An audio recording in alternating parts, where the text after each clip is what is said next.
a complete crash course on learning how to use a no-coding platform. My name is Adrian, and I'll be helping you figure out exactly what no-code is, as well as why you might want to learn it. We'll jump into having a look at utilizing it to build out a website. And as part of that process, you'll get a better understanding of how it works. And finally, we'll jump into how to learn more about it. Now, if you haven't heard of me before, I actually run an entire channel on how to use no-coding tools. I go into quite a lot of detail on there, and if you guys want to check that out, I'm going to add it in the description below. It's called the Codex community, and as you can imagine, it's a community where we're actually jumping in and helping each other grow as developers. I'm going to be doing this video on no-code because it is something that I've learned is more prevalent, especially in a lot of web companies these days. And let's now actually jump into what no-code is to get you started. More and more often these days, we're using tools to help us build out different parts of websites, whether that is using Sass to make CSS easier, or whether we're using Tailwind CSS to make that Sass easier. There are things that essentially are tools to make the process of what we're doing simplified. That is what no-code is, but it's taken to the next level. What we end up having is a platform that now takes away most of that difficult work of coding up a website and gives us the simple tools to design it visually. Sort of how we used to have Dreamweaver in the past, but way further. For example, you might be familiar with tools like Adobe XD or Figma or Sketch. These are design softwares, and what you get to do is design the look of a website before you go in and create the code for it. No-coding platforms are almost taking that to a design element, where you're designing the website but the code is being built in the background at the same time. This means that you can build this website once and you have the entire code ready to go for it and you can publish it, which is really cool. It also means that you can almost halve the production time of creating a website. So this is why you shouldn't be surprised that a lot more companies are now using no-code tools as part of their practice, especially when you're building out single one-pagers or even larger sites. The other benefit to it is that you can edit and modify your content without too much difficulty. This means that not only you can edit, other people like the designers can edit it too, on top of even clients sometimes, depending on what tools you want to give them. But this is really cool, and it's why you should learn no-coding tools, because they're going to be found in the workplace much more in the future. So let's have a look at the coding tool that we'll be using today, which is editorx. It is actually created from the ground up to be able to handle and design anything in a number of ways visually. And it comes with a lot of the building blocks that you would expect, such as creating text and headers and paragraphs, even style guides, which is really cool. We'll get into more of it into this video later on, but to give you a brief understanding, let's take a closer look at it right now. I'll start on Google, where I'll type in editorx. I'll head to the very first site here, which is just editorx.com, and over here we've got the page. We'll begin by selecting Start Now at the very top right, and this will take us to a screen where we can create a brand new account. You can sign in by email with your own account, or you can also authenticate through Google or Facebook. I'm just going to log in through Google. You'll be taken to a dashboard where you can create sites. What I'm going to do though is create a brand new site as part of this guide. So we'll select the Create Site button here. This whole process is entirely free. You don't actually have to sign up to do any of this. Once you're in here, we'll select editorx as the platform that we'll want to use as part of this crash course. And after that, we'll want to start off with a blank canvas because we're going to create a brand new design from the ground up. Now this will load up the dashboard. While this is happening in the background, let's have a look at what we'll be building today. What I'm going to do is head over to the Frontend Mentor group, which is a website which does challenges for people to improve their coding skills. Instead of that, we're going to build one of these designs with no-code tools. We're going to select a free tool here called the Wix Studio's landing page. Normally, you could select this and download the assets completely for free to try and build it using HTML, CSS, and JavaScript. It comes with the desktop example for creating this page, but there's also a mobile version as well, so that you get to see how it collapses. Now we're going to download the actual files for this. It will require you to log into GitHub, which I already am. And once you download them, you'll get the basic content that you need as a starter kit, which includes the images and logos and colors. These will just pop up as a folder here that we'll be having a look at and using and importing inside of editorx. I would recommend you have a look at the images folder itself, as well as the content, as well as opening up the style guide. The style guide here will tell us what type of typography, as well as colors, as well as weights and lots more we'll be using inside of this design. And it'll help us better utilize these inside of editorx as well, which we'll have a look at importing as part of that style guide. Now with this all ready to go, we can now jump into editorx and start having a look at designing this actual content for this website. So let's begin this crash course. The very first thing I'd love to be able to do is open up the desktop design here as a large photo to have a look at what we'll be building, which is this design for this page right here. What it comes with is a logo here on the top left, as well as a menu here on the top right. We have a large background image that we'll be adding in, as well as a hero section here with some text. As we scroll down, we'll see that we have a second section here with an image that has a bit of a clipping here, as well as this box with a heading here, as well as a paragraph section over here. As we continue to scroll through the page, we've got a bit of a gallery, and this gallery has a few things happening. We've got the images here almost in a grid style, as well as a small gradient happening, and a bit of text here below. We also have this button here on the top right with this heading on the left. We can continue through and we finally have the footer down here with some social icons, as well as the logo and the menu once more with some copyright. Now, all of this is a pretty standard number of items for designing a site, and it should give us a better idea of what we'll be doing here. But the other thing you'll want to do is have a look at the mobile design, which we have over here. Now, if we have a comparison between the desktop and the mobile, we'll see that a lot of the items are now collapsing. We no longer have the mobile menu. Instead, we have the actual hamburger menu here, which should expand out to a mobile menu. Most of the text has gotten smaller, and if we scroll through, we can see that it also is now centered as well. Our grids have collapsed here to a single column, and most of the content here is now, for example, in portrait instead of landscape. And so now we can take a look at the editorx interface to understand how it works, as well as the interface elements. Let's start at the beginning, which is the main section here that gives us a preview of the website that we're working on. This section here does not just give us a preview, but it also lets us modify and resize the page that we're working on. We can do this manually with our mouse cursor to have a look at what the design looks like at all types of responsive viewports. Alternatively, we can select here at the very top menu and resize it automatically depending on the size we want, whether that is a desktop size of 1000 pixels or above, or whether that is a tablet between 700 to 1000, or whether that is on a mobile viewport between 320 pixels to 720 pixels.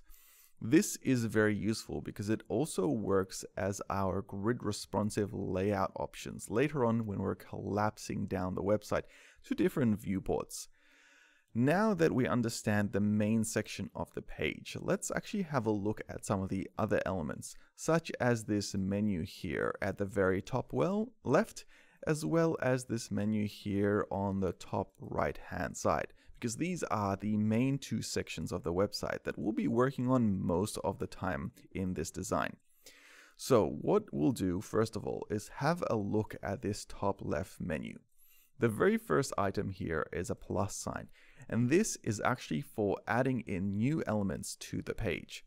When you open this up, you actually get prompted with a new number of sub-menus here from the left-hand side. The very first one is Quick Add, which is the one that we most likely will be using. This gives us the option to add a number of different types of components to the website. These are the baseline components that you'll find yourself using most of the time. The very first is the title component.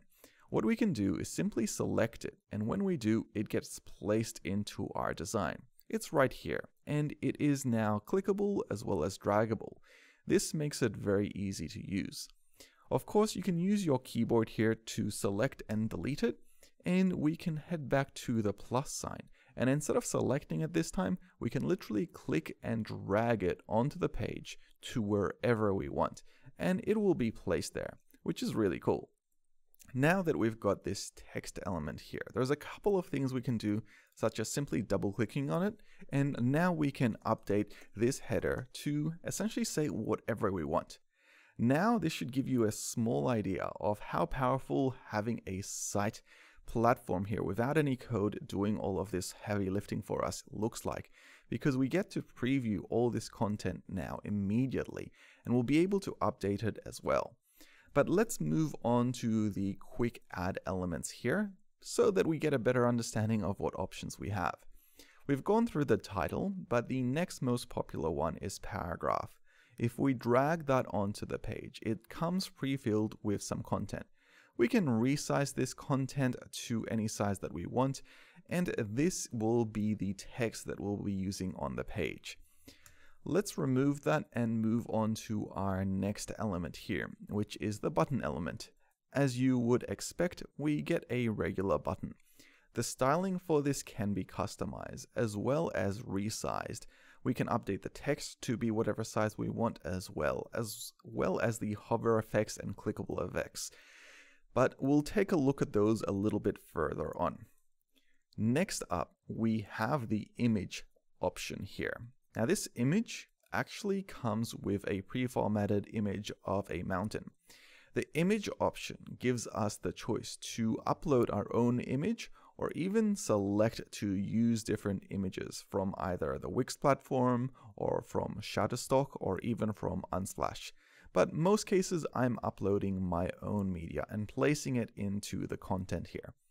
We'll take a closer look at images a little bit further down, but there are a few different things that you can do with them to really customize them to work however you want. The next element here is the video box. Now there's two variations. So there's the video box or the video player. Both of these work slightly different, with the video box being internal media that you're uploading and the video player being external. For the video box, we have a simple video here that we can play, but we can also select to use or upload our own content for this video. Alternatively, the video player allows us to place a video that's coming from an external location. So this would be, for example, things like from YouTube or from Vimeo or Facebook or what's more. These can be useful if you've already got existing content and you just want to place that in. Moving on, we also have the gallery option here.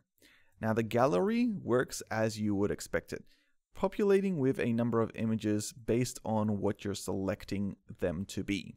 You can customize the structure of your gallery, and we'll get into that in the future. But for the time being, it's good to know that it's there. Next up, we start moving into the territory of the actual content layout for a lot of the sections. We have a container, and a container basically allows us to place content inside of it and organize how the layout of that container is. We can use it to have a background color, for example, when we're placing content in there. And when we do place content into there, it's basically grouped so that when we move around the container, everything inside of there also moves about. We also have the option here for a layouter. Now a layouter is a little bit like a container, but it comes with these items that you can customize and apply different effects to, and they stay within that layout section. We'll take a look at those further down the track as well, but for the time being, just be aware that it is an option. We also have a repeater. A repeater basically allows us to have similar content structured within different styles throughout the page, and we'll have a look at that further down the track too. Next up, we also have an option here for a iframe. Now, iframes aren't the best option often because they mean that you're populating a site into another site, but sometimes you do need to place them in. So this allows us to place in some code for an iframe and have a website existing in that iframe location. Next up, we have the menu. Now, a pre-default menu comes here at the top right, but sometimes you need additional menus or even to place a menu into the footer, which we'll be doing later in this design tutorial. So let's have a look at that further down the track. Finally, we have shapes, lines, and a social bar. The shape is basically an SVG shape. We have different options here for shapes, or you can upload your own SVG shape to work however you like. It allows us to make a design more interesting by, for example, having a shape exist in a certain area of the page to give it a better user interface. We also have things like lines, which we can utilize to point or create different aesthetics as well. So hopefully this gives you a broad outline of most of the components. The very last one here is the social bar. And this again is useful to place into the header or footer, which we'll also be looking at further down in this course. That basically covers all the main quick assets. Now, there are a benefit of using pre-made assets as well as compositions that already come out of the box. And these basically use a combination of all of these elements we've just looked at, but already created into an interface that we can utilize and customize. This is as simple as selecting it and then changing the background image as well as the content within the frame. And this gives us a section that's ready to go. We might have a look at these further down the track, but just be aware they're there. There are a few other options here, such as layout tools for creating boxes as well as grids, and a lot of other features here, which we'll get into further detail as well. There is an option here for custom button designs, buttons with outlines or border radius or even circles, and all of these can be customized even further down the track, but essentially they give us more tools that are ready to go rather than having to customize your own. The text tool here starts off giving us all our style components ready to go in terms of typography. This allows us to import different types of headers as well as paragraphs and titles and having them ready to use as we need. We can of course edit our additional text at any time to customize these within the frame, but sometimes when you're adding new elements in, it's good to have that versatility right here ready to go. We have the same here for the menus. We had a look at a previous menu, but if you want a menu that's already coming pre-customized, we have a number of options here that are ready to go. This is also quite useful when you're building hamburger menus and you want an interface that is just ready with a clickable state as well. This covers most of the pre-made content here. There are a few others such as decorations and contact forms, and these are again customizable depending how you want, but most of this gives you the bare essentials to start designing a page. Now that we know what we can add to a page, it's really important to understand how you can customize the elements that you have. So let's start off with a simple element such as a title. Here we're going to use this title and see how far we can customize it and what options we have to customize it. Now before we get into customizing, we have an option here on the very top right of editorx called the inspector menu. When we select it, it comes out with this toolbar, very similar to the left-hand toolbar, but with a completely different option here for customization. These options are essentially for customizing the element that you're currently focusing on. Every time you select a different element, you're going to have different options here for customization. And this will be essentially the customization for main things like size, as well as positioning, and custom interactions and styling. We can also have those subset of stylings under the hover options when you select an element, just here on the top bar. In this case, we've got our text here and we can edit the text. But for example, on our inspector element, we have more positioning elements here, such as the width of that. Now let's actually start off with this top menu here, where we edit the text. Here we can edit the text, changing out the header of it to a different header type. We looked at this earlier, but it's a quick way to update the design of this. We can also change the width and height of it at any time, as well as adding in more content at any point as well. But the main purpose of this is to allow us to do some quick edits to its size, its bold, its italics, and lots more options. These are more or less the aesthetics of the text here itself. In terms of the positioning though, this is where we move on to the inspector element here on the right hand side. This inspector element starts off with this option here for size. Now, most cases, the size will be set to float, and we start off with our width here. The width currently is set to a percentage, and as we resize it, we can see that the width measurement is updating automatically as a percentage. We can manually change this as well to 50%, and this will showcase in the design. Now, the other attribute of this is the percent itself. This percentage can be changed to a pixel amount. Now, instead of a percentage change, we can see the pixels for the width being changed. This is more a specific measurement, but it allows you to have more versatility when you're resizing the page further down the track, whether you want it to be a fixed 524 pixels, or for example, if you're doing a percentage and it goes from 29% to 29%, but you can see that the percent on a smaller viewport gives it less room, and therefore it breaks the line. Being aware of this percentage will help you design the page a lot easier. We also have other options here, such as a view height or the actual viewport width. Now, these will essentially take different types of measurements into account, such as if we're doing the view height and the page has a larger height, the width will change accordingly. But if, for example, we have a smaller amount, then the width will reduce. Now, you have to be aware that the option you select here represents the kind of design that you want, but as we create a design later on, we'll see how this takes effect better. Finally, you'll notice that whenever we swap from one type to the other, a calculation is made automatically so that the measurement of this size, whether it is 600 pixels or whether it is 33%, stays the same. We don't have to customize it or change it. This is because it's taking into account the measurement that we're using for our viewport and adjusting it accordingly. But be aware that if you do change the viewport and swap it to pixels and you resize it once again, it will stay at 300 pixels. This is just a small aspect of how it works. We also have options here for minimum width as well as maximum width as well as height. We're not going to jump into those until we move on to the button and container widths, but just be aware that they're there. That takes into account our sizing, but now let's move on to positioning.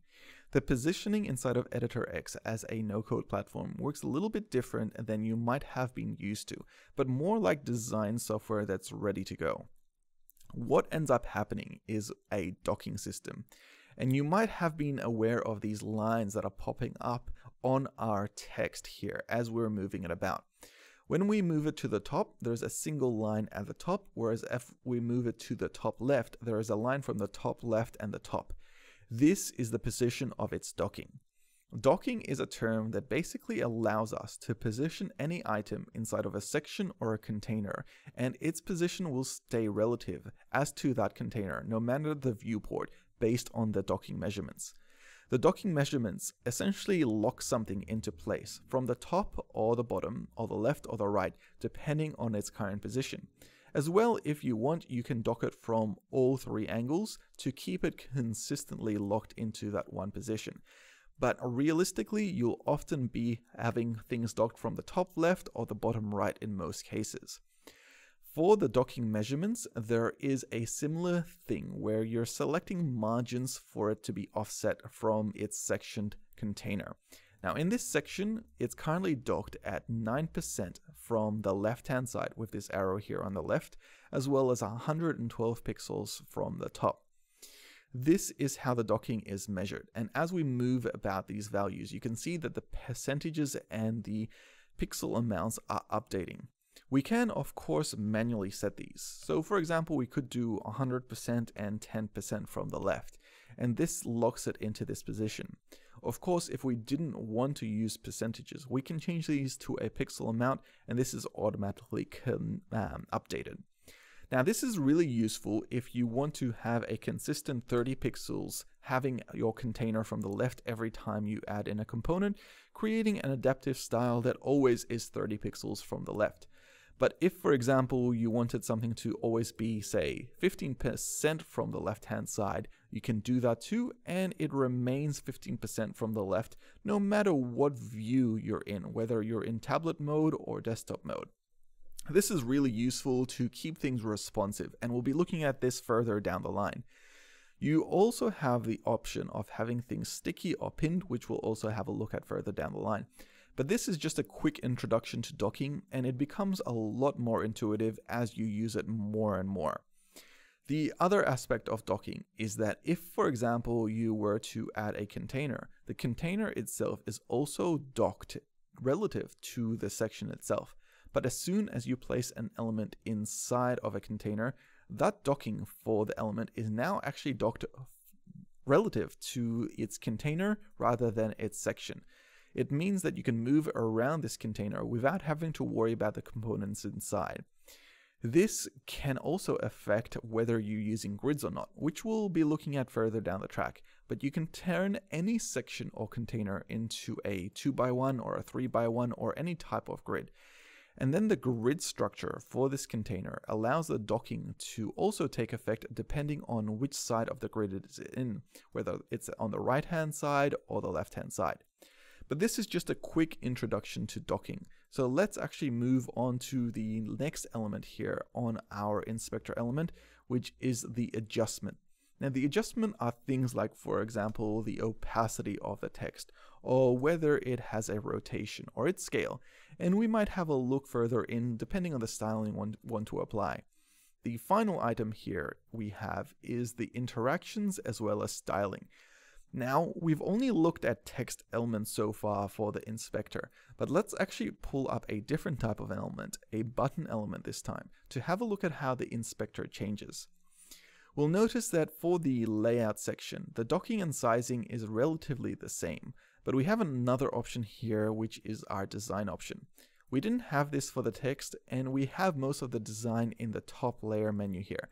But in terms of the button design, the top layer is mainly the text that changes.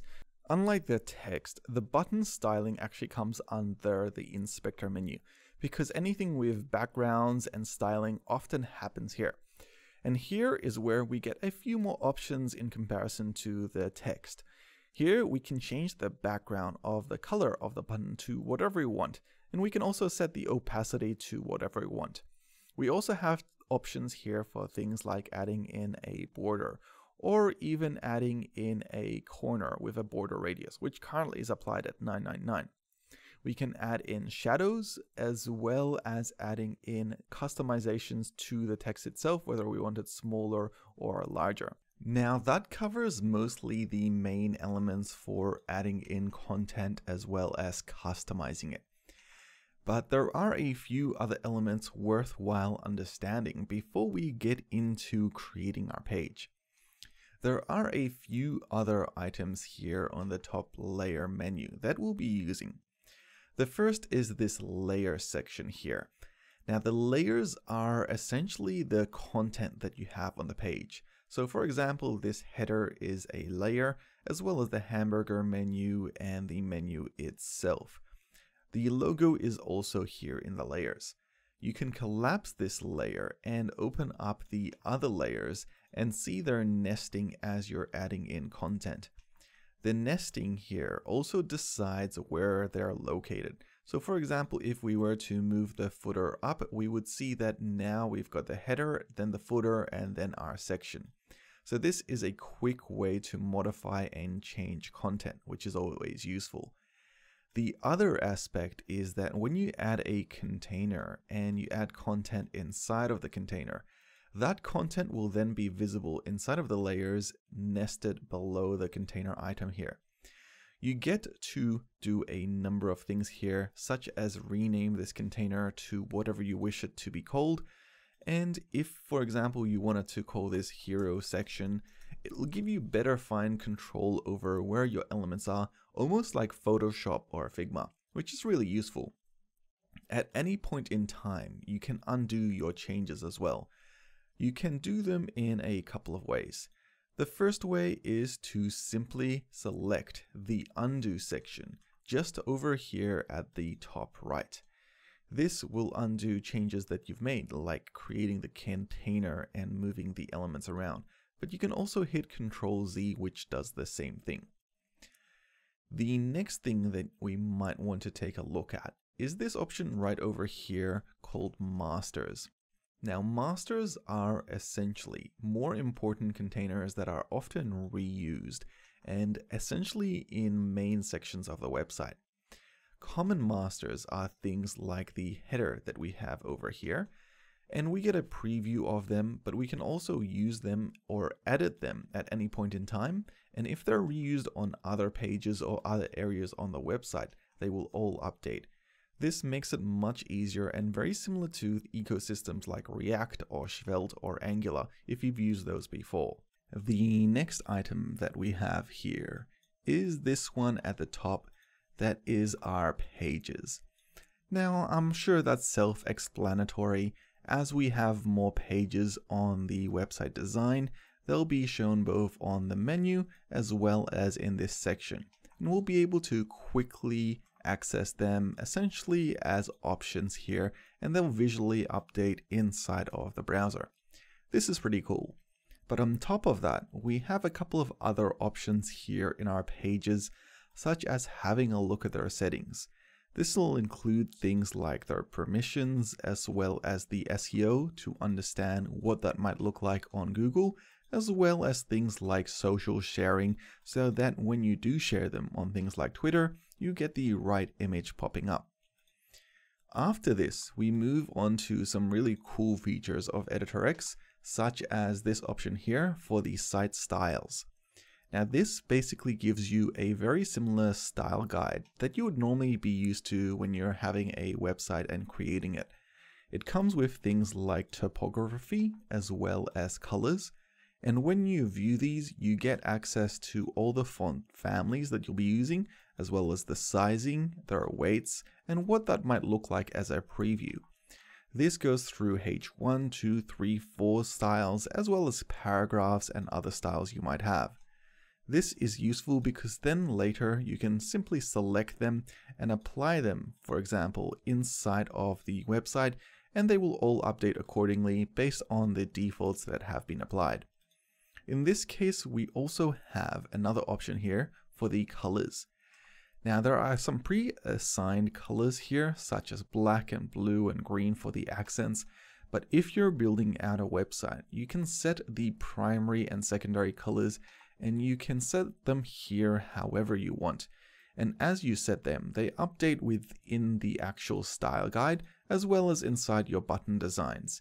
When you're selecting your button designs inside of the customizing tool, you'll have access to these theme colors from the style guide at any point in time, which makes making the website much faster and easier. Moving on, we also have page transitions, but I don't often use this. Next up, we have the app market. Now, this actually opens up options for actual customization and additional plugins, but this will go outside of the scope of what we'll be looking at in this course. Finally, we have the content manager. Now this is made for dynamic content that changes.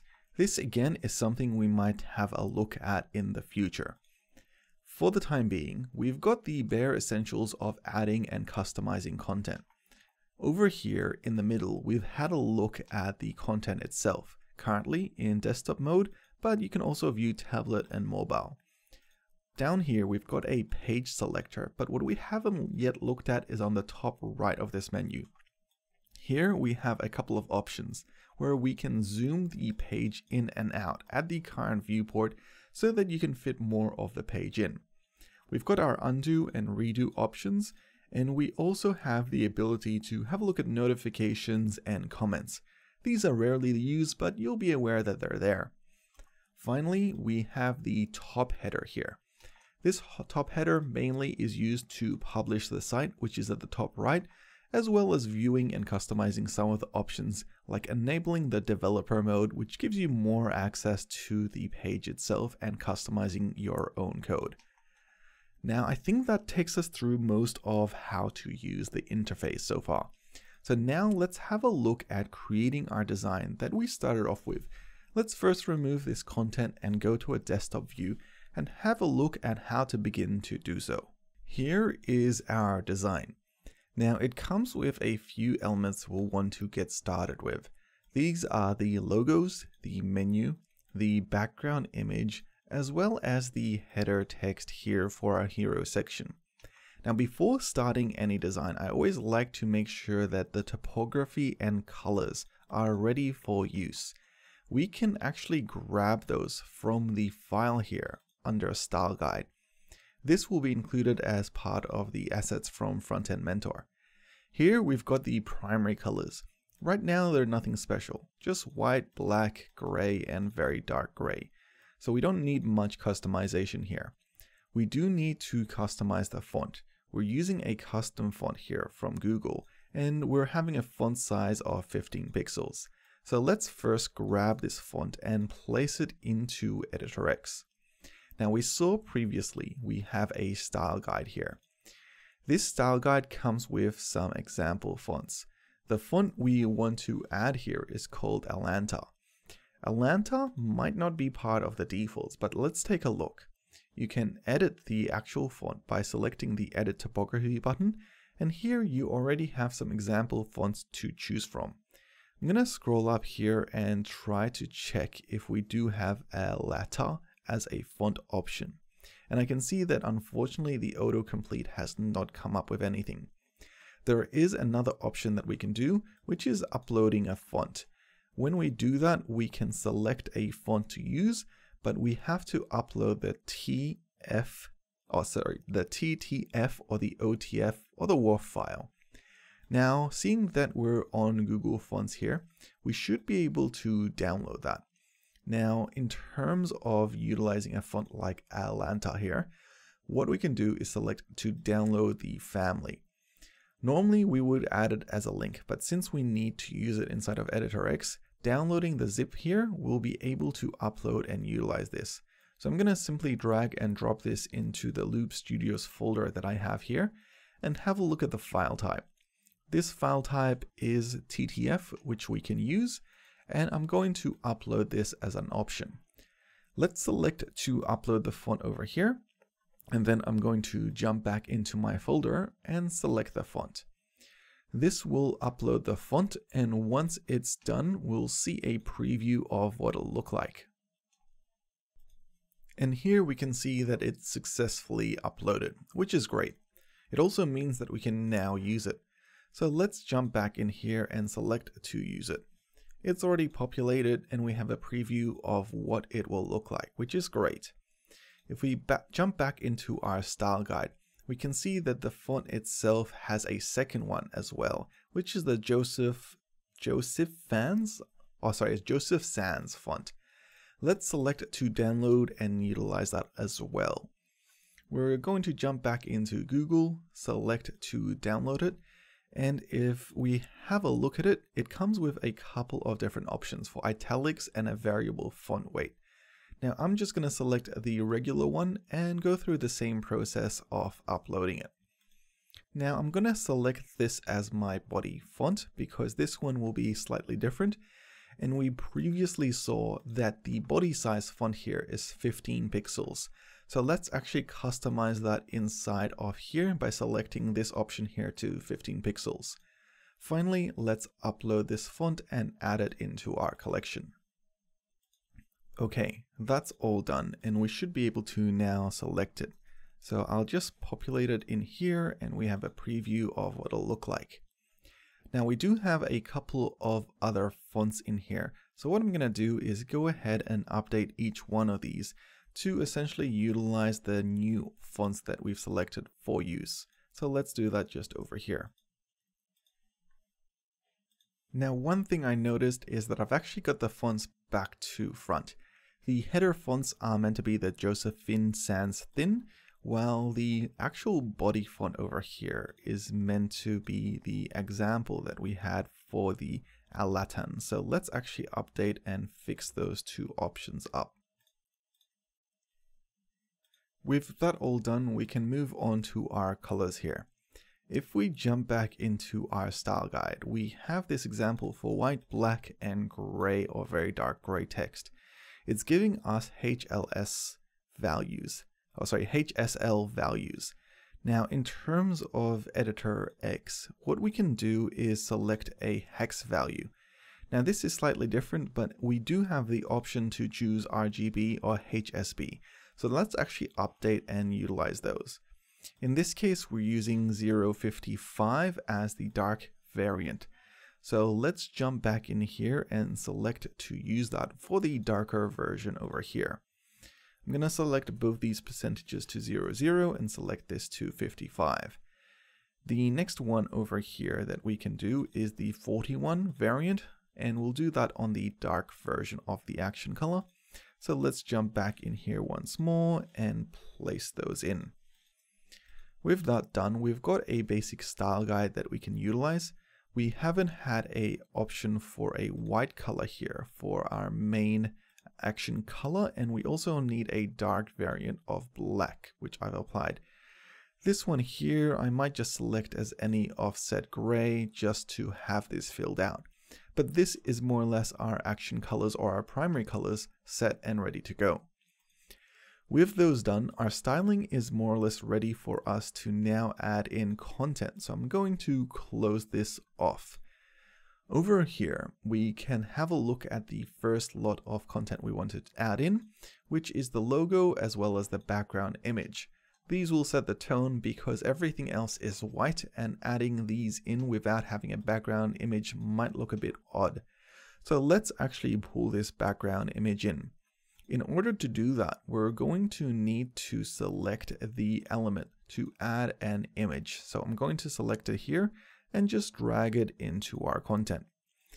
We have some image assets inside of our folder here. So I'm going to jump into desktop and I'm going to browse for the correct one, which is just one here called the hero image.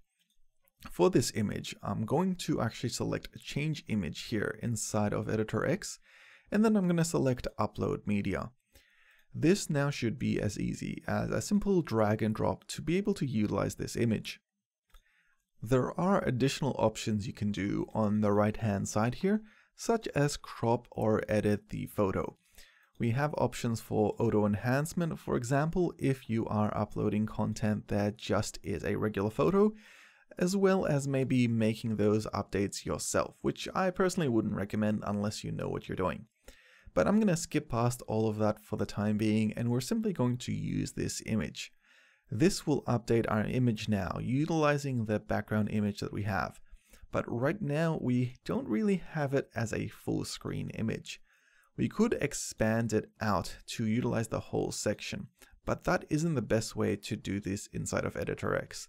Instead, we have this button here at the very top right, which will expand to utilize the whole section here that we have for this hero section.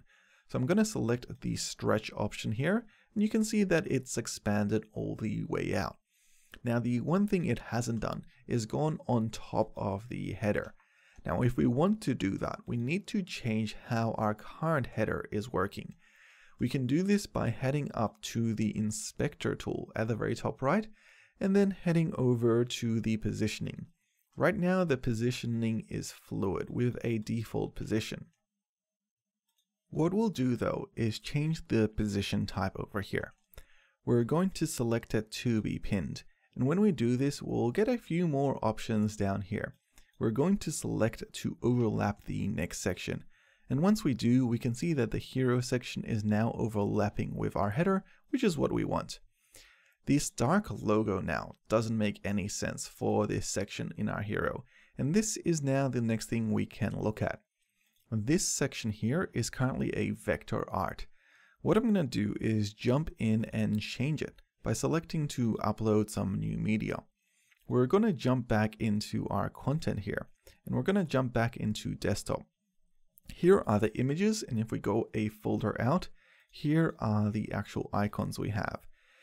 Now for this, we want to grab the icon here that says logo, and we want to upload this. This is always difficult to view on Windows because they don't give you previews, which would be very nice if they did. But our logo is up here and ready to use. We can add it to the page, and we can see now this logo has been updated, and we can actually see it stand out in this dark background. If we take a look at the design of the website currently to what we have on the page, one thing you might notice is that the logo itself might be the wrong size. And this is where we can now customize it a little bit, expanding it out or shrinking it down to be the right size that we want. In this case, I don't think we need to make much adjustments. I think the current sizing is just enough. But what we do want to do is have a look at its spacing from the left-hand side, which currently it's going over this dark shadow here. We want to make sure that it's just about in the same position on the design as well. In this case, I think if we move it over here to the left, and that is around 12%, that will be just right as a margin from the left-hand side. So what I'm going to do is I'm going to dock it from the left and the top, and you'll see how this works later on in the design. And one thing that might be useful for people to know is these grid assist lines that you have as you're moving around content. What you'll notice is that they lock into position as you're moving content straight into alignment with others, or when it's centered into the content container it's in. In this case, this is the center of the header section, which is just where we want this Loop Studios icon to be. Now with that done, we can move on to having a look at the menu itself. Now, if we have a look at the very top right, the menu has a couple of different items here. We've got About, Careers, Events, Products, and Support. Now, if we have a look at our current design, we only have this single menu here. The alignment is a little bit off because it's on the right-hand side, and we've got a home. So we need to change this menu up. What I'm going to do is select to manage this menu. And here we get the options to add new elements in, as well as customize current elements that we have. What I'm going to do is add in the elements that we're seeing here on the example design into our menu. The very first one is the About one, so let's add that in. I'm going to select to add a new item, and since we don't have additional pages just yet, I'm going to select this to just be a regular link. Here we get a couple of different options for a link. As you build out a page, you can select to link it directly to that page. And here you can select whether it's a window or whether it's in the current actual window. The other thing you can do is select to do it to external addresses if that's what you want. But in this case, since we're going to be creating a few fake links, I'm just going to select to use a top and bottom selector here. And this will just move the position of the window scroll state into the position that is available just here, which really means that it won't do anything. But for the time being, this is what will apply just to create some new links. Once we have some new pages, we can customize them to go directly to those pages. But let's fill these pages in right now. And our last link here is support, which I've placed. Now, you can rename these at any time, or you can even move them about in terms of their position. But what I want to do right now is just remove this one here for home, since we're not going to be using it.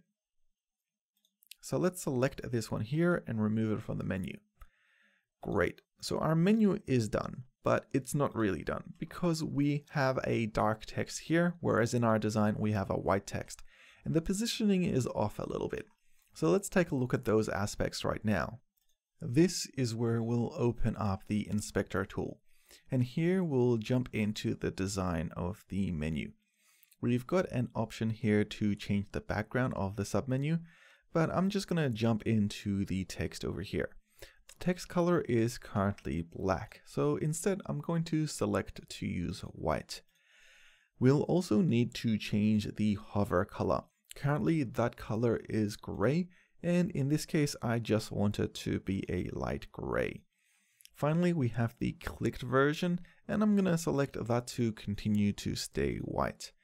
With those done, we can also customize the font.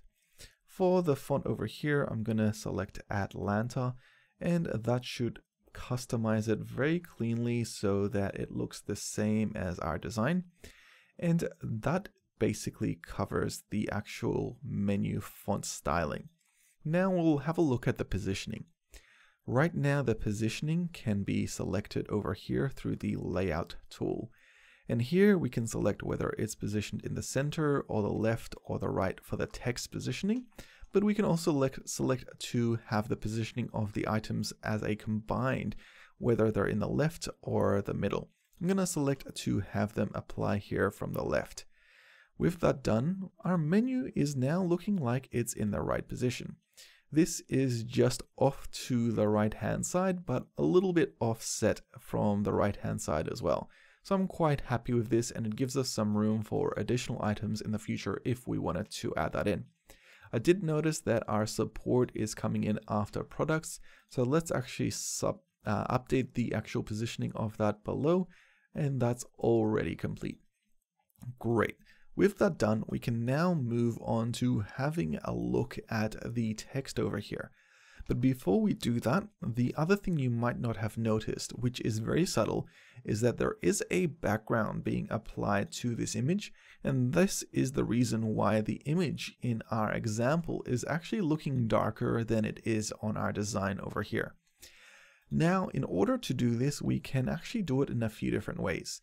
What I'm going to do is select to add an item here, and I'm going to select to add in an option here for just a regular box.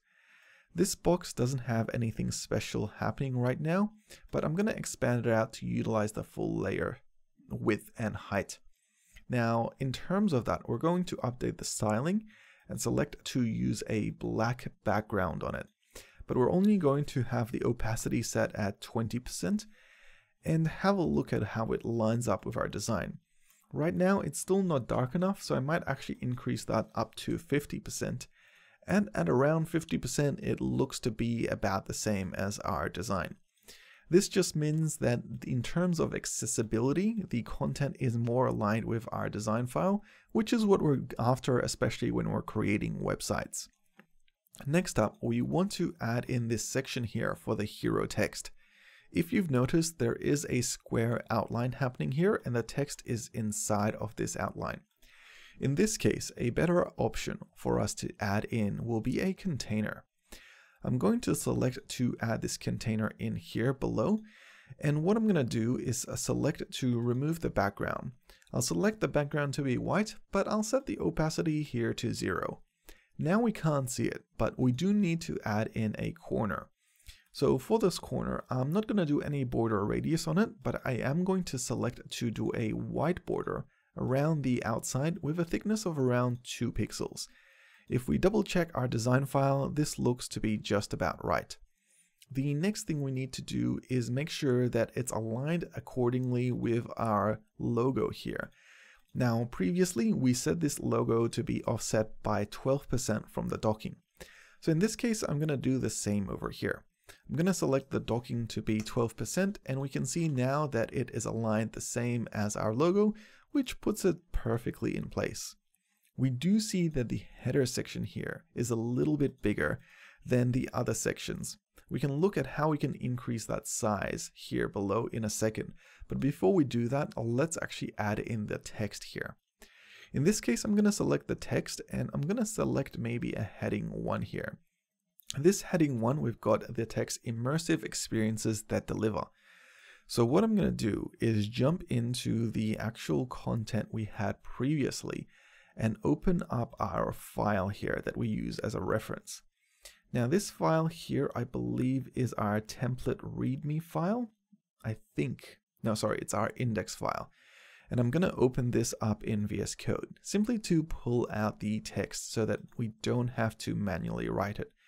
Here is our text for that, and I'm going to paste this in. This text currently is black, so I'm going to select the color up here and I'm going to select it to be white.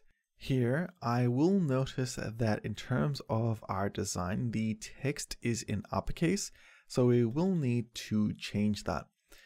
So what I'm going to do is just type this in uppercase for the time being, and I'm also going to add in manual line breaks. And this should essentially allow us to have the content that we want. But the only other aspect to that is that we'll need to expand our container here a little bit or reduce our text size. Now the container itself, I feel, is already appropriately sized, so I'm going to reduce the font down a little bit. I'm going to set it to 64 pixels in size, and this fits in quite well. The only other aspect is to reduce the size of the box and make sure that the font itself is centered inside of that box. Here it seems to be just about in the right place in the center, but I'm also going to select the docking on the right hand side here to set it into that position. With that done, we can now move about our content to make sure that it's applied in the correct area in terms of our design. If we take a look at the design file now, we'll see that it's quite accurately representing the content that we have in here, and I think that's a very good start for our hero section. With that done, we can now move on to our next section, which is here, this section about the leader in interactive VR. It has an additional amount of white space here from the top and the bottom, which I'll show how we can add, as well as this offset of a box that's happening on the right hand side. So let's have a look at creating a new section. In this case, I'm going to select add section, and we're going to select to add a blank section. This will add it in, but it will be quite small in terms of its height. This is where we can shrink it down or increase it now, depending on what we need.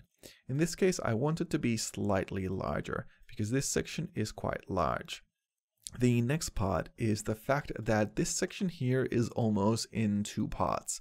The first part here on the left hand side is the image, while the second part on the right hand side is the section here with the text. Right now, when we're creating this section, it doesn't matter too much as we're adding in the elements, but later on we'll want to reduce this down to a mobile viewport, and in order to do that properly, we'll need a grid. Now, to create a grid is quite simple. We just select the section that we have and we select apply grid. In this case, I'm just going to use the 2x1 grid, which we can collapse later on to a 1x2 grid. So here we've created that grid, and we can add in our very first item, which will be the image itself. Let's select to add an image here, placing it here on the left hand side and selecting to upload an image for use. We're going to jump back to our image file here for desktop, and we're going to drag and drop this image of this person in the VR headset into this section. We're going to update this image to use, and then we're going to go back into our design file to have a look at how this is currently positioned. Now, if we take a close look, we get to see that there is quite a lot of padding here from the top. In terms of its positioning from the left, there is a slight offset which we're going to apply. Now that offset is almost the same as our page on the left. So in this case, what I'm going to do is set it to have a 24% offset from the left hand side. And then after that, if we have a look, we have it going a little bit over the right hand side of the grid. So I'm going to expand it out here just a little bit to about where the careers section starts, which is just about over here. So with that done, I'm quite happy with the sizing of the width for this image, but we do also need to retain its aspect ratio. So in that case, we need to expand out its height a little bit. And as we do, we can see that the image adjusts its position. Now, we've been using images for a while now. I wanted to show some additional benefits to creating and adjusting images. When you resize an image, it actually has an update in terms of its sizing. It's very similar to, say, background position center with the position to contain the image within this border box. But what you might not know is that as you do this, you can actually change the focus of the positioning. Rather than positioning it at the top or the left or the right hand side, what we have here is an option called the image focal point. And here when we select this, we can select where we want the image to stay, regardless of whether the sizing changes. So in this case, I want it positioned near the very top of the head, and this way we always have the VR headset into view. But the focal point can be useful if you want to, for example, position it on the right hand side or the left hand side or even at the bottom, allowing you to update text or having a certain thing into focus. The next thing I want to do is create this section here, which is a block with some text for a title as well as a paragraph. So what I'm going to do here is select to add an element, and this element will be the container. We want this container to be on the right side of our grid. I'm going to snap it into place right into the center here. Right now it is gray, and I'm going to use this as reference as we add additional content in, but later I'll make it white so that it's transparent. We'll notice that the text actually starts at the very bottom of our content, and we've got a bit of padding from the top as well as from the left. So let's actually structure the actual container here in a similar fashion. We'll add in just about the same amount of padding, judging by our eye, and we'll add in the typography now. Now for the typography, I'm going to select the text element here for a heading 3, which I think should be just about the right size. We can jump back into the actual code itself to get the content that we'll be using. So let me open up this file once more. And in this case, what we want is the leader in interactive VR as text. So let me copy that across into this section over here. Now, as we copy this across, you'll notice that unlike the design once more, we need to use the uppercase version. So let's update that.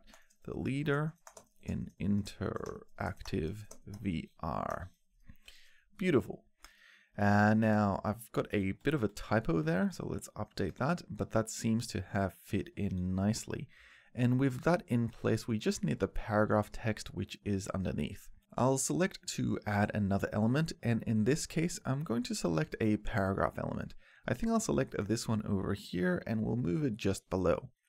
Once again, we want to copy the text that we have over here, which is founded in 2001, and we've got this text ready to go. So I'm going to copy paste this across into the box once more.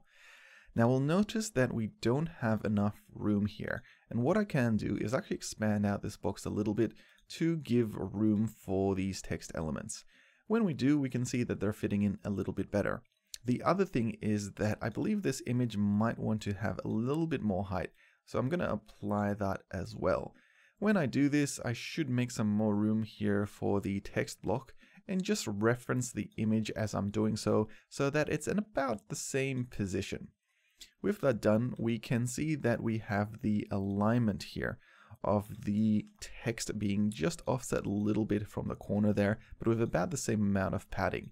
So in this case, I need to move it down just a tad to make it into that same position. For the docking, we're docking it from the bottom of the element and from the left. So let's actually open up the inspector here and simply select the docking section here to the left bottom of this element and do the very same for the top of this header text. With those things done, we've got this section more or less finished. We just need to remove the background color. So we could set this color to white, or for example, we could just reduce the opacity to 0. But when we do, we don't have that white happening. It's still overlaying, so we'll need to have it back to 100%. And I'll set the color here as white. Once we do that, we've got this nice overlapping section here, which is pretty much exactly the same as we have in our design. The only difference here now is that this text here isn't using the same color. In our design, it's slightly off gray, which is just this one over here, which I'm going to apply. And when we do, we can see that now it's a lot more closer to the design. Be aware that the font here in this case isn't exactly the same, because sometimes in design files the fonts might look a little bit different than what is available. And in this case in Google, we've only been available to download the thin version, which currently looks like this in comparison to the design version, which might be using an ultra fine version of the font. Normally you want to use the exact same font, but sometimes those aren't available, so just be aware of that. But with this done, we have this section completely finished. The only other aspect that I would say is worth taking a look at is the margins from the top and the bottom. You want to make sure that they're about the same amount, and sometimes that might be hard to visualize when you're using white on white. But in this case, we've got a bit of extra height here for this section, with a little bit less for this section here, because this height will be applied when we create the new section, just by selecting to create one here. With that done, we can now also move on to our next section here, which is a bit of a gallery with a couple of different items happening. So let's have a look at what we need to do to create this section. You may notice that the font that we're using here for H3 is the same as the font that we're using for our creations. So what we could do in this case is literally hit Ctrl+C and Ctrl+V and paste the font in there. That's really cool. Now what we can do is create a button. We haven't got any buttons yet on the page, so let's create our very first one. We want this button to say See All, and we want it to have an outline. So what I'm going to do is select to add a new element, and we'll select the buttons. Here we have a few different types of common button designs, but this one that says RSVP has the same sort of design we're looking for. This one currently exists on the far right hand side, and it says See All. So let's actually update the text here to use that text that we have. Now that is done. That was pretty much the fastest button I've ever designed. But there are a few things we need to focus on. This again is in all caps, so let's update the text slightly to apply that. And next up, we actually have the button having a bit more width with padding on the left and the right hand side. So we can apply that padding by simply dragging it and resizing it to be a bit larger. I think this sizing works just fine. The other aspect is the text over here. We haven't updated the text itself to say our creations, so let's do that now. There we go. Now we've commonly created this offset of about 12 pixels from the left hand side. Now we want to keep that about the same, but for the design here we want to apply it to essentially this section to be similar. Now I think originally we put in a little bit more. I think we did maybe 14 pixels, but let's actually update that to 12% just so that it is the same as everything else on our page. Here I'm going to do the same thing, 12%, and then we can do the same on our button here on the right hand side by doing 12%. This way the offsets are always just about the same amount as we're applying. We can do the same here for this box. Currently on the right hand side there is a 0% margin, so I'm going to do 12%, and I think this should apply to the box content that we have over here. And for this button, I'm not sure if that is 12%. It looks to be, yes. Great, so these are now in line, and we also have about the same amount of margin from the top as we do have on the bottom here. So this spacing is relatively the same. Something you can do, however, if you want to double check the spacing is you can select to just drag a box into position here, and you can set the height of it to double check what is currently being applied. And this is just a quick tip that I usually use in terms of doing my designs in Figma, which I find works the same in this case. So here I can actually move this up a little bit, and we've got these locking patterns that is moving the button into place as well. And now we've got about the same amount of margin for both items, which is perfect. With that done, we can now look at moving into creating this section here. But before we do, if we take a look at our design file, we have this thing called an active state. Now, an active state is a hover state. So when you hover over certain items, they might look a little bit different. In this case, this button here has a hover state where the actual text and background inverses, with this black background and the text going white. Let's see how we would apply a hover state like this inside of editorx as part of this tutorial. So what I'm thinking is we'll actually open up the inspector, and here we have the design of the button. We have a hover state here on the right hand side. And what you might notice is that this is already set to update the background color here to black with the text color coming to white. So this means that it's all ready to go. But if you wanted to customize it, you could do that as well. So no work needed here at all. This is pretty intuitive, which makes life a lot easier.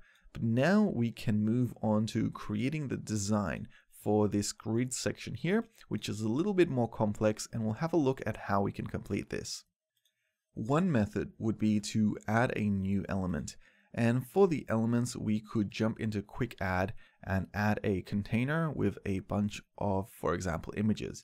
But this is where the benefit of using a no-code platform shines, because you get pre-made components, and this works the same for media components as well. Here we have some single images that we could use, but we also have a pro gallery. And this makes it much easier to add content straight into the page that basically looks like this, with the pro gallery ready for us to use. Now all we have to do is just customize it a little bit to work the way we want. In this case, what we're going to do is have a look at the gallery itself, which currently is about 4x2, and we're going to add in the images to use. So we can select the Manage Media option over here, and we have all our gallery items. On top of that, we've got some settings here that we can apply, where we can update the design of the gallery to work it however we want. In this case, we want to customize the grid design. We can set whether it's vertical or horizontal for the scroll, and whether the thumbnails are cropped or fitted in. We also can update the aspect ratio. In this case, we probably want something that's 9:6, and we also decide how many we want to fit into the design. So in this case, we want 4, I believe it is. This is just about right, and the only other thing we need to do is update the actual spacing itself. Currently, these have about 20 pixels in spacing, so let's apply that over here, and then just give them some additional room to work. So what I'm going to do is expand them all the way out here, and move them below our creations. So here, if we keep expanding them out, we should have them just about the right size that we want them to be. And that is just over here. So let's move them down a little bit as well, because right now I think they're not fitting into this section. And to do that, I'm just going to expand out this section to make sure that we can fit all this content in. Now, one thing that we can do often with editorx and a no-coding platform is just judge by eye how much spacing we apply to everything, but we can also use the percentages that we're using beforehand. So that's what I like to do in this case.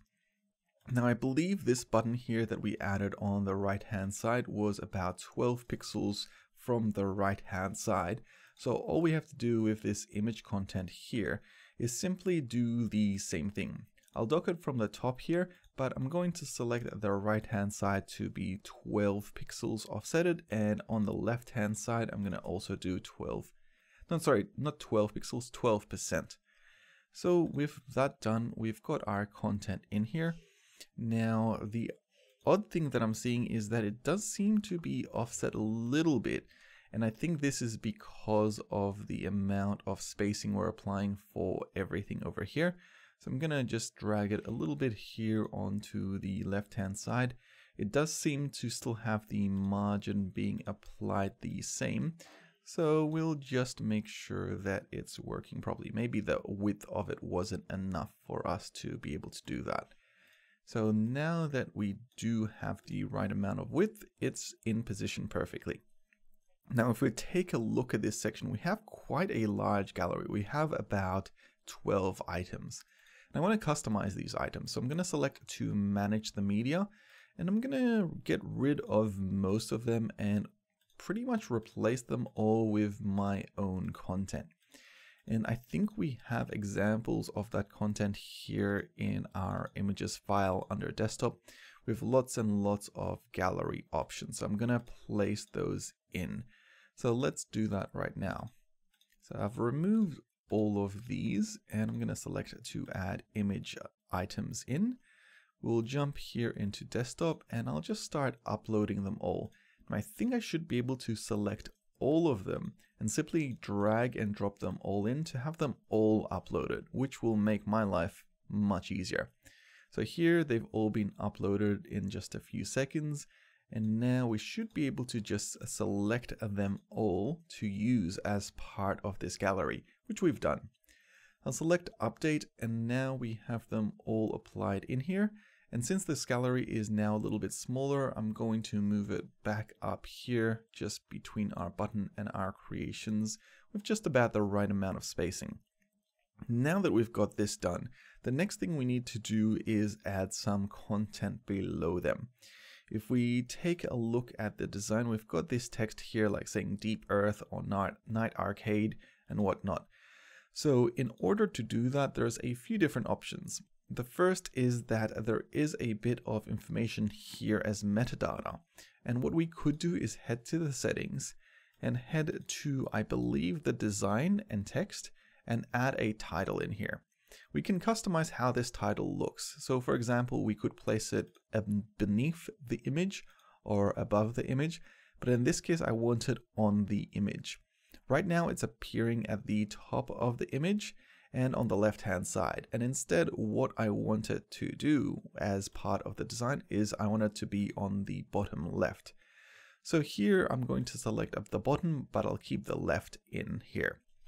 The other thing I want to make sure I'm doing is updating the text itself. So as part of that, let's have a look at the text display. And currently, I believe the text display is, let's have a look at that. It doesn't seem to have applied. Let me just double check the settings, the design, the text. So that the text is in there. I think the text is only currently being applied on the hover mode. Now, one of the things that might happen is that what happens to the info on hover, it appears. We can select for no change, and that way that text is always there. We can also customize this text by, for example, jumping in here and applying different text to it. And this is quite important, especially if you've got metadata. So like, for example, this one here, where it says image Deep Earth, we could replace that with just Deep Earth and apply that change. And when we do, we can see that this image here now has that Deep Earth image text, which is just about perfect. But the only issue with the current Pro Gallery is that it does still lock you into using the gallery settings. And while that's useful, sometimes you want a little bit more flexibility and customization. And this is where we can look at creating our own gallery instead. So let's actually remove this for the time being and see what that might look like. And this is where we're going to get into containers and grids, which are really the building blocks of most of the content and styling that we do here. Because when you create a container, you get this thing here called apply grid. Now, I only briefly went into this previously, but applying a grid allows you with quite a lot of different options here that we're going to jump into. Right now, we want to apply a grid for a gallery. So what I'm going to do is actually select the 2x2 option here, or even maybe a 3x3, but we'll start with an other maybe. And here we'll select 4 columns with 2 rows, which is similar to the design for the images we had. We can move this into position and arrange it like we had before. But the first thing you might notice is that if we were to put in content into this grid, such as maybe let's start off with a simple image and we expand it out to the size of this grid, you'll notice there is no actual gap between one item and the other. And this is where we can customize grids as well. If you select the advanced option over here, you get the advanced grid editor.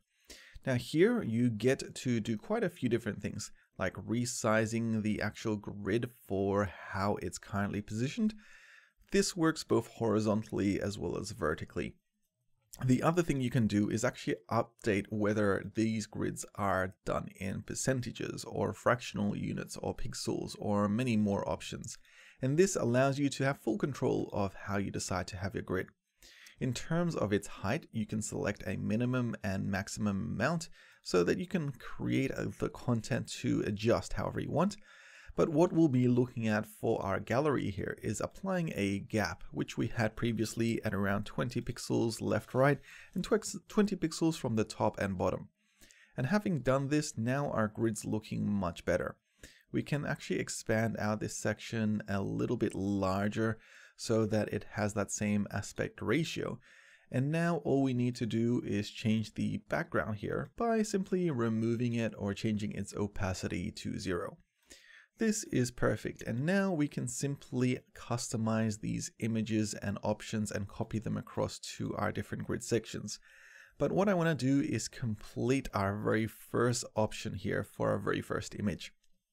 If we had a look at our design before, we had the deep earth option as our very first one. So let's actually apply that in here. The next thing that we want to add in is the text itself. So let's jump into the typography over here. And in this section, I think I'll do a header 4, which still might be a little bit too large. So I'm going to use maybe a header 5 or 6. Here the text isn't the right color, so I'm going to select to edit it and make it a white color. And then I'm going to make sure that I resize the actual container itself, placing it here at the bottom left. If we take a closer look at the text itself, it says deep earth and it has a line break. So let's put that in here, deep earth. And the other thing we can do is also place its docking here on the bottom left hand side and make sure that maybe the margins are as pixel amounts of 20 and 20, as that's similar to the padding we have. That's looking pretty good and I'm pretty happy with that. We can now move on to adding the other elements here in the design. So what I'm going to do is select our elements and I'm going to copy them across. So first of all, let's select the image here. I'm just wondering if I can copy paste this straight in, and then I'll select the text element and copy paste that in.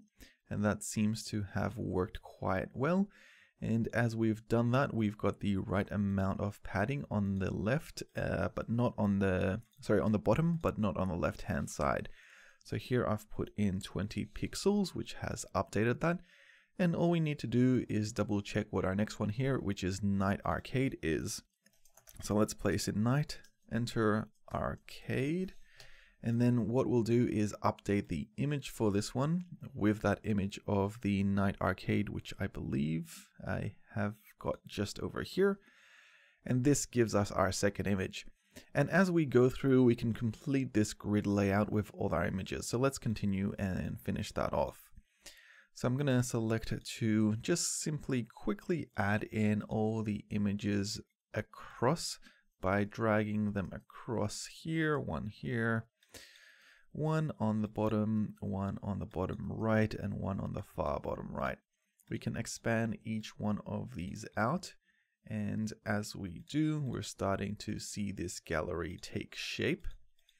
The next two items here were the soccer and the grid. So let's change the image here for the soccer, and this one here on the right hand side to that image of this car. The last three images were the road, the star system. So let's grab the road over here. I think it's this one over here. Yep. The star system with the nice aurora effect, which always looks good, especially for a wallpaper. And then we have, if we jump back in, we've got our Mars lander and some sort of a strange Earth-like depiction as our very last option there. So let's quickly update those two. Now with most of that complete, the only other item I want to look at is the focal point for a lot of these images. Most of them are okay, but if you take a look at the soccer one, you see the focus is more on the face. This is where we can actually select the focal point here and move it up above to the face of the player, which makes it a lot more visible and useful. This is useful depending on the type of image that you're using. For the Land Rover, I think this is just fine. Let's copy and paste across our actual text for each one of these sections, and we'll update that text as well. And what'll be useful later on is having a look at how we can turn this into a mobile responsive grid. And that's a section we'll have a look at after we complete our footer, because mobile responsiveness is quite important, and I can see how we could collapse this in quite a few different ways. Now, in terms of looking at the amounts here for each one of these images, I'm just going to select each one to be 20 pixels for the docking for each one of its positioning. And you might have noticed here that sometimes when it is a percentage, we can actually update the percentage to pixels amounts simply by putting the text in as that amount. But so far, most of these are working quite well. So let's update them and we're nearly done. All we'll need to do in a second will be to update the actual text itself to be correct as per our design document. So let's jump into our design document. Here we have soccer team VR. So let's put soccer team VR. Our second one here was the grid. So let's place that in the grid. Our next one down here, if we have a look at our design, is up from up above VR, from up above VR. Then we have Pocket Borealis.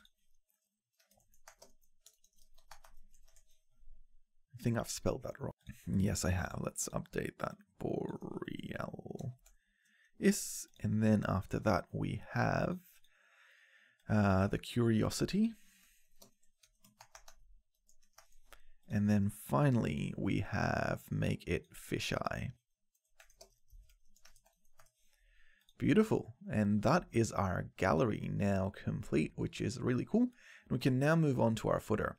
So let's actually resize this section down a little bit, and now we can take a look at the footer being an all black version. And if we take a closer look at this footer, we'll notice that it has a few different elements. We have our logo, menu, social icons, and copyright on the far right there. So let's actually start designing that. I'm going to select the background here to be that black option. And this text here that we previously had, I'm going to edit this text and make the color of this white. I'm going to align it to the left, and I'm going to reduce the size and place it on the far right as we had previously. Next up, what I want to do is have a look at adding in the logo here. So our logo, if we scroll back to the very top, is just here, the Loop Studios. So we should be able to simply copy and paste that in and place it here on the left-hand side. Let's actually update the margins of that to be 12%, and its positioning is just about perfect.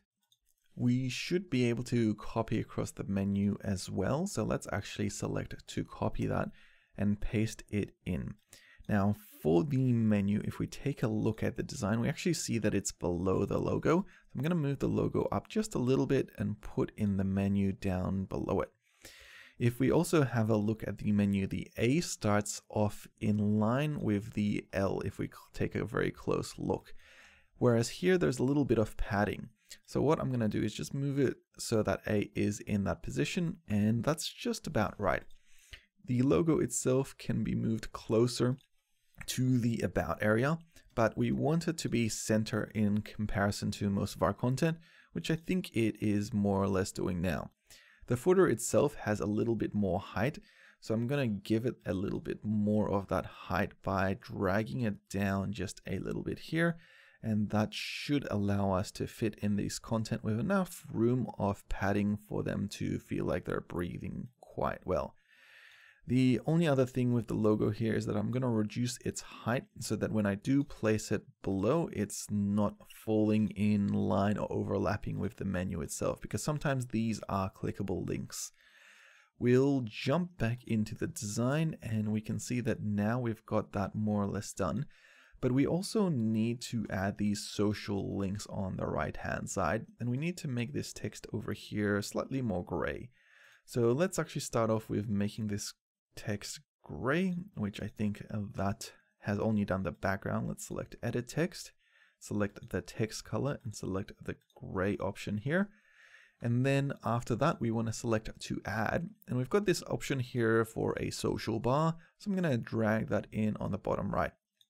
Right now, these social icons are black, and that's not the color we're looking for. We actually want them to be white.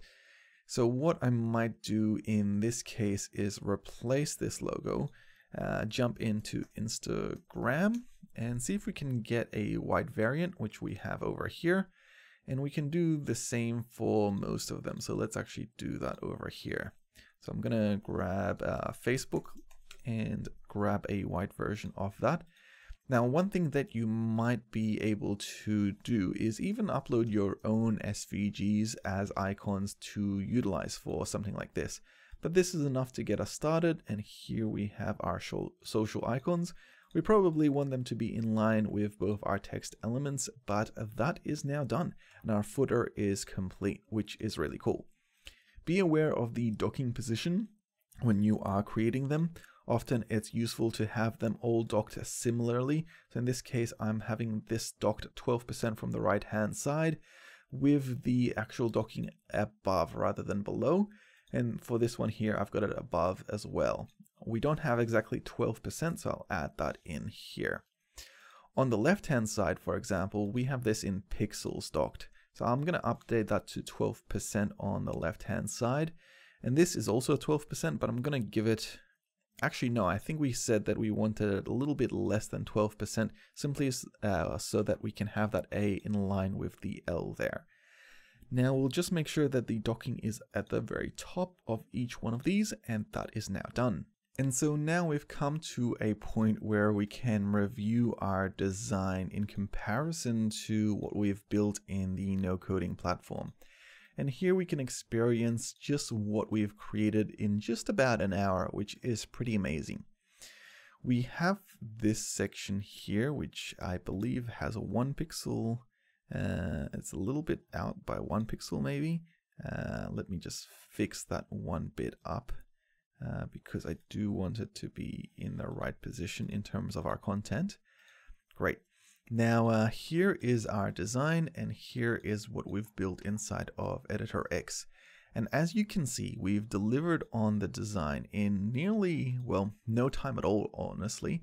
I'm quite impressed with what we've been able to achieve. There are a few minor changes that we can do in terms of these sections and making sure that they work quite well. But generally speaking, these are just subtle changes, like making sure that the height for this section here has a little bit more room in comparison to the design, which has a slightly higher header. Or for example, this section here, where the aspect ratio for these images are a little bit higher in comparison to our design. But again, we just increase those and we can see that that all takes effect, which is really cool. And what this means now is that at any point in time, we can select any of this content. We can move it around however we wish, and we're getting a result where we have full control over the design aesthetics. Normally, this would take a lot of time in code, and in terms of a platform using no code, it can be done in mere moments, which I think is really, really cool. Now we've looked at creating this design for a desktop viewport. What we haven't looked at yet is having a play around with how this will work in smaller viewports, such as for example in tablet and mobile. And when you do this, then you need to actually customize it a little bit with breakpoints for a lot of our grids. So that's what we're going to look at next. So let's take a look at what happens when we resize the page. While we expand it, it seems to work just fine. When we start to shrink it down, we see that some of the elements here don't really seem to be taking effect the way we want. What we're happening to experience here is the fact that a lot of these elements are actually adjusting depending on the content we have, and sometimes this content doesn't fit into smaller viewports. This is where we can start taking a look at how to do some responsive design. Now, our very first bit of responsive design that I want to take a look at, it's this text in the hero section. If we select to edit this text, we get the option at the top here to scale the text. This allows us to shrink the text on lower viewports while making it larger in other viewports. What I'm going to do is select to scale it from 18 pixels to 64 pixels. When we do this, we can see that the text is now a bit smaller. It gets larger as we expand out the page, but now as the page gets smaller, we can see it also shrinks down. This is now where the docking is starting to take priority in terms of its position. So we want to make sure that it's always in the center. We can select the docking here to essentially dock it from all angles that we can possibly have. And this is a good way to ensure that it's always staying here at the top. And the other thing we can do is we can also make sure that this height for this container is an automatic amount. So we could, for example, set it to a percentage. And now as we're shrinking it down, that still doesn't actually change anything because the percentage is set at a height. So here we could change, for example, the view width to be the percentage. And now as we are shrinking it down, we can see that the box is shrinking alongside the text, which is very useful. You can play around with this until you get it into a position where it works pretty much perfectly, but this is up to you to make sure that you can do properly. So this basically is how you scale text. However, the next part of this is that when you shrink it down to a moderate size, such as a tablet view, most of the content now changes. The very first thing we can see is the header itself has changed. We've got a hamburger menu now, and the logo is no longer visible because it is actually, I think, set to disappear maybe on lower viewports, or maybe it's just simply out of position. Let's take a look at where it is here on our layers, and we can see that the menu here is set to be invisible on this viewport. And the other thing we can see here is this vector art, I think has changed its position. So what I'm going to do is see if I can move it about and reposition it back to where it was before. So here, let's see, restore viewport. Let's see if we can also adjust its current position. I think it should be located. Let's see if we select sticky or default. Here, the width has been set to none. So I'm going to set the width here to 150 pixels, the height here to 150 pixels, and hopefully that will showcase where it is. So there it is. So I'm going to position it here back at the top and in the center, kind of in line with our hamburger menu. And for our hamburger menu, I'm going to select the color to be white there. So that's the very first adjustment we're going to do. We're also going to jump into our file here for our designs. And that's just over here. And we're going to have a look at what the mobile version is looking like, because we want to slowly work towards that. And we can see that in this example, this box basically gets a little bit larger on this viewport and expands out to utilize a little bit more of the screen real estate. So that's what I'm going to do here. I'm going to expand this out as much as possible so that it's basically over here. And I'm also going to make sure that the margins for the logo are still 12% from the left-hand side. Let's do the same here for the position of this text and have a look at what its sizing currently is. So it's going down to 18 pixels. I think I might reduce it down to say 20 pixels, or let's see, 18 pixels and 72 pixels. Now actually before it was working quite well. Let's actually undo that. And here it seems to be just about right. So let's actually increase the box sizing a little bit there. And I think that pretty much does it. I'm going to adjust its positioning just a little bit here. And now as we expand out, we can see that it's taking its size measurements and resizing it on this tablet viewport. Now, the one thing that you might notice is that we can set our own styling depending on the viewport we're on. If we're on the desktop viewport, what ends up happening is that we can customize the positioning and sizing and coloring of different items. And then when we drop down to a tablet viewport, we can adjust those sizings and positionings, and they don't take effect for the desktop viewport. It's also very similar to how you place media queries on top of items. And that way you can adjust them depending on the viewport they're on. In this case, we have a pretty good design here for the header, and we can just update the mobile version here, adjusting it once more. In this case, I'm going to give it a bit more room here, but I'm going to update the sizing of this text, maybe setting it to 32 pixels and giving it enough room to make sure that it all fits in. 32 might be a little bit too much, so I'm going to reduce it down maybe to, let's see, 24 pixels. That might not be enough. Let's try 32 again. 32 is still a little bit too much. Let's try 26. And 26 seems just enough. I'm going to reduce the size of this header as well. And we should be able to do that by selecting the section here and just decreasing the size manually.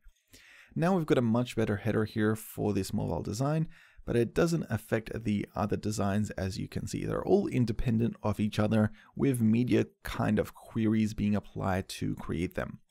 The only other adjustments I might make is just to make sure that it's in line with the L from the Loop Studios logo, as well as the end of our bar here for the hamburger menu. But I think that gives you an idea of what that looks like, which is great. Next, we can take a look at the text here that we have for this, the leader in interactive VR. Now, what we want to do is collapse this. And if we take a look at the design here, we want to change how this is placed with the image above and the text below. Now, this is where we can start looking at using grids to customize our design on different viewports. Here on the tablet viewport, we can change the grid layout by hovering over the item and selecting the option here to change the grid layout. We're going to change this to a 1:2 layout. And you can see that it's already done half the work for us, having the image at the top and the text at the bottom. Now all we need to do is change up the width of this image. I'm going to set it to be 76%, I think 76% for the width. And this allows us to still have a margin of 12% on the left. And let's do a margin of 12% on the right. We'll add docking to both. With this image in place, we now just need to update our text here. Again, I'm going to do this as 12% on the left and 12% on the right hand side. The only other aspect to this is that there is a container here. So for this container, I'm actually going to set the width to 100% so it utilizes the full width of this section. For the text here, I'm going to select this to also have a 12% offset on the left and a 12% offset on the right hand side. And I think that should pretty much cover this section here. And you can see that it looks quite good.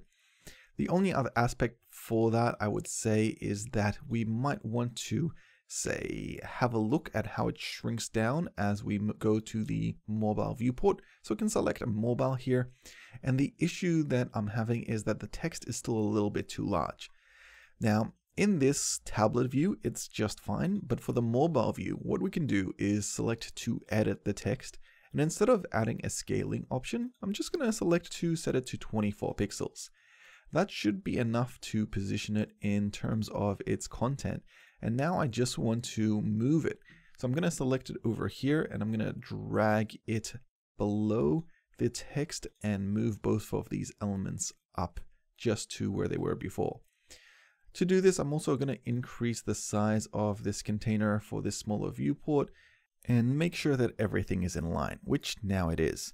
I do have a few oddities here that are happening simply because there is actually text spacing in between some of these text when it was originally copied over.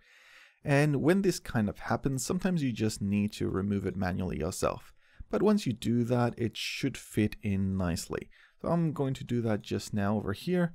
Now we can also move the text back in line in terms of our content that we have here. As always, it's best to set the percentages to be used for offsetting it from the left and right hand side, because that just keeps everything in a consistent sized margin, I suppose, from the left and the right hand side. But with that done, we can see that this is fitting in quite nicely. The only other aspect I forgot was that the fact that this text here is centered now, rather than it being, for example, aligned to the left. But this is enough to easily change by editing the text and selecting the center alignment here on both these options now that we've actually aligned the containers for both of them. And we can see now this is slowly starting to take effect, which is really great. What I'm going to do is now jump into the next section here, and we can see that previously we set the text here to 24 pixels. Let's do the same over here. We'll set that to 24 pixels as well. We can see that that is now also in effect. We do need to center this, and once we do, we'll see it's a little bit out of order. So what I'm going to do is select to increase the width a little bit here. And once I increase it, then I'm also going to set the docking here on the left and the right hand side to 12% and 12%. Now, one issue we are getting is an overflow effect because of this gallery, which isn't great. This is where we need to take a look at this gallery and its grid structure. And we're going to need to change this to a 1:8. When we do this, it is going to be similar to the design that we have over here. Because right now we don't want it to utilize all the space, we just want it to utilize the space that it's in. So I'm going to move that, and then I'm also going to drag this in below. We also want to change the button here to now exist at the very bottom of our design. So let's actually do that over here. And this entire section probably needs more space in general now that we've got a larger section here. And I'm going to do this by just increasing it a little bit. We'll move the button down below, and at the same time, while we're moving it below, I'm going to move this entire section with this gallery up above. So that'll be just as simple as literally dragging it along. Use the center lines as an idea of where that is currently positioned. And let's move this button all the way down here to the very bottom. Now, in terms of creating the mobile responsive designs, as you can see, it's more about making sure you are moving the amount of elements, all the elements manually yourself. This gives more creative control using a no-coding platform like editorx, whereas normally you would have to almost recode some of these elements if you were, for example, using traditional CSS.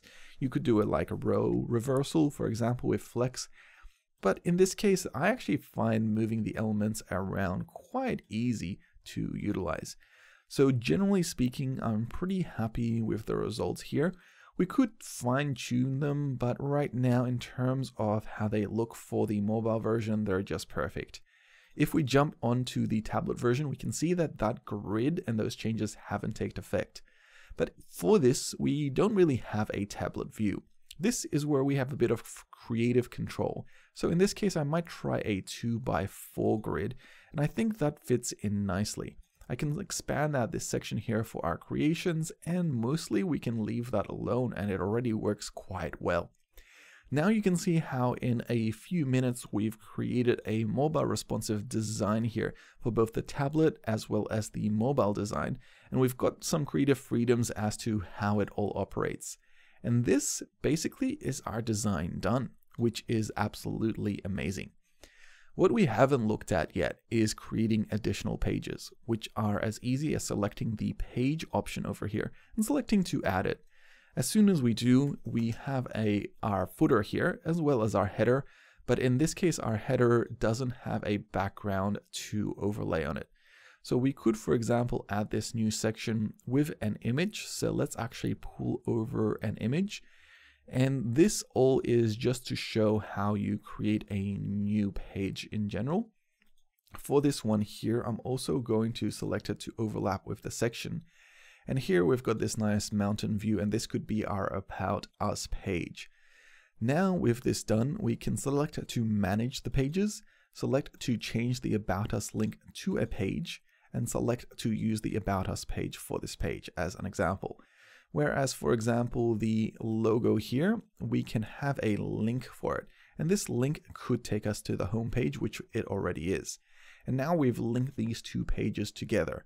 So we can now preview the entire design to see how it operates. And here's our design. We can select the About Us page and it takes us here. We can select the main page, it takes us back. And we've got all our content that we have designed here inside of the no coding platform. Now, I think this gives you a broad understanding of how this whole works.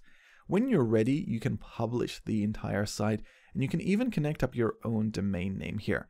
This is a little bit outside of what we'll be doing today, because today we're just looking at a crash course on how to use this entire platform. This is just the fundamentals. There's a lot more you can do with editorx as well as with NoCode. And I think it's definitely worth learning how to use a platform like this next time you're doing development. So let's do a quick summary of what we've learned today. editorx is a no-coding platform. It allows us to create website designs very similar to what we would normally do inside of a design studio program. But in this case, it comes with a fully built website with all the H2 elements and paragraphs and SEO that we would normally expect when we're building a site. We get to visually edit and modify this site in real time, as well as seeing the changes of the layers and lots more. Here we've got inspectors that allow us to modify how it works, whether it's in different viewports and lots more. And all of this is done in mere moments. Now you'll probably also have a better idea of why the no-coding platforms are changing up the landscape of how traditional websites are built. Because in just a few hours, you can build up what used to take days to create. On top of that, it grows to have a number of other things, like for example the dev mode, which we haven't really explored. This allows you to add in your code, hook up APIs, have collections, and much more. But right now we were just viewing a single page experience and how it's built up. If you want to learn more about no-code, as well as how to build up, say, your own portfolio or improve your web skills, or even just hang around and learn how to convert designs into websites in mere moments, then definitely check out the Codex community channel. Here you'll be able to follow along and even jump into live streams and ask me questions at any point in time. Otherwise, I hope you guys enjoyed this crash course on editorx. It was a great pleasure to be able to help you guys learn a little bit more about the no-coding platform, and I hope you guys enjoyed and liked this video. I'll see you in the next one. Thank you.